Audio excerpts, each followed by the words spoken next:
Have you ever wondered, before colonization, before empires, before globalization, how organized was the Philippines really? Was it just scattered tribes? Or was there already a functioning system of governance, diplomacy, and international trade?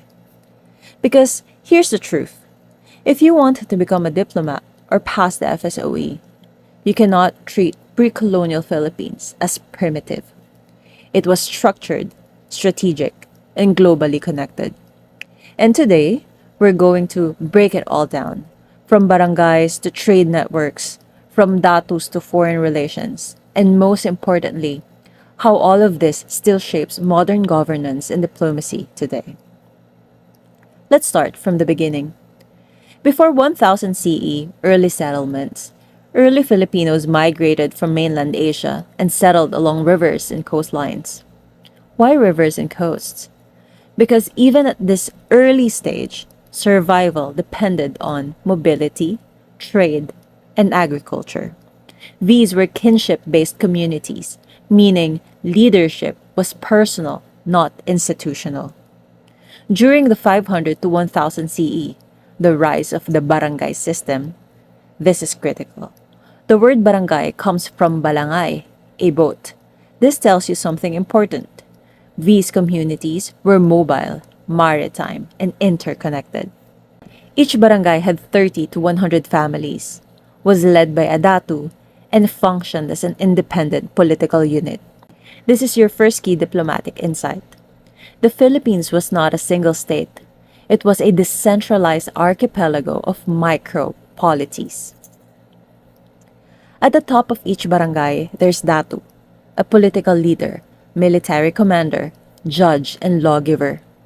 Power came from lineage, wealth, and personal loyalty. In larger or more developed areas, titles evolved into raha, often in coastal trading centers, lakan, prominent rulers in Luzon. This shows early political stratification and regional variation. Pre-colonial society was hierarchical but flexible. The maginoo, or the nobility, are the elite class, relatives of the datu, and controlled wealth and influence. The timawa, free men, they are warriors, traders, could rise in status. This is important. Social mobility existed. Status wasn't completely fixed. Alipins, or the dependents, have two types: the aliping namamahay or semi-independent, and aliping sanggigilid, fully dependent. But here's a nuance many people missed. This was not chattel slavery, like in the Atlantic world. It was closer to debt bondage or servitude. We have also the babaylans, or the spiritual authority. They are healers, ritual leaders. Often, they are women. In many cases, they had equal or even greater influence than the datu. For diplomacy, this shows power was not purely political. It was also spiritual and cultural. Now, this is where things get really interesting. By 1200 to 1500 CE, the Philippines was already part of regional and global trade networks. Key trade partners are China, for their silk and porcelain, India, for textile and religious belief, Arab world, for Islam and commerce, the Malay archipelago, for spices and cultural exchange. There are three major trade centers: Butuan for gold and metallurgy, Tondo for major trading hub in Luzon, and Cebu, central Visayan port. These weren't random villages. They were proto-city-states engaged in international trade. Trade system, primarily barter-based. Goods included gold, pearls, beeswax, and forest products. This is a key insight for diplomats. Trade equals power. The more trade a barangay controlled, the more wealth it gained, the more influence its leader had, the stronger its allies became. This mirrors modern geopolitics. Think of how trade routes still shape global power today. Before European arrival, we see the formation of barangay confederations, expansion of Islamic influence in the south, increasing foreign cultural exchange. Leadership titles like Raja became more prominent.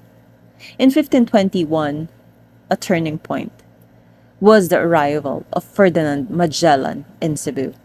This marks the beginning of Spanish contact and the disruption of the existing systems. But here's the key takeaway. Spain did not build from nothing. It restructured existing political and trade systems. Now let's connect this to modern governance and foreign affairs. First, the centralization versus the modern state. Then, we have independent barangays. Now, we centralize nation state. But the legacy remains. Strong local governance or the LGUs. Political dynasties resembling the Maginoo structures. Trade networks versus globalization. Then, regional trade with Asia. Now, global trade economy. Continuity. The Philippines is still strategically located and trade dependent. For leadership and diplomacy, then they have personal alliances and tribute systems. Now, it's a much more formal diplomacy and international law. But fundamentally, diplomacy is still about trust, negotiation, and strategic relationships. For cultural diplomacy, then it's the spread of religion, language, and customs. Now, it's soft power and cultural exchange. The Babaylan influence is equal to the early form of cultural authority. So, if you're preparing for a Foreign Service Officer exam, here's what you need to internalize. There are three core insights. The Philippines was never isolated. It had structured governance systems, and it was part of a regional economic network. Here's your key takeaways. Number one, geography shapes foreign policy. Number two, trade drives political power. Number three, decentralization affects governance. Number four, culture influences diplomacy. Most important concept. The Philippines has always been a maritime, trade-oriented, and strategically located nation. That hasn't changed. So the next time someone says pre-colonial Philippines was primitive, you already know the answer. It wasn't primitive. It was complex, adaptive, and globally connected. And if you want to become a diplomat, this is where your understanding must begin. If you found this helpful, don't forget to like, subscribe, and see you in the next deep dive, where we break down Philippine history and the way future diplomats actually need to understand.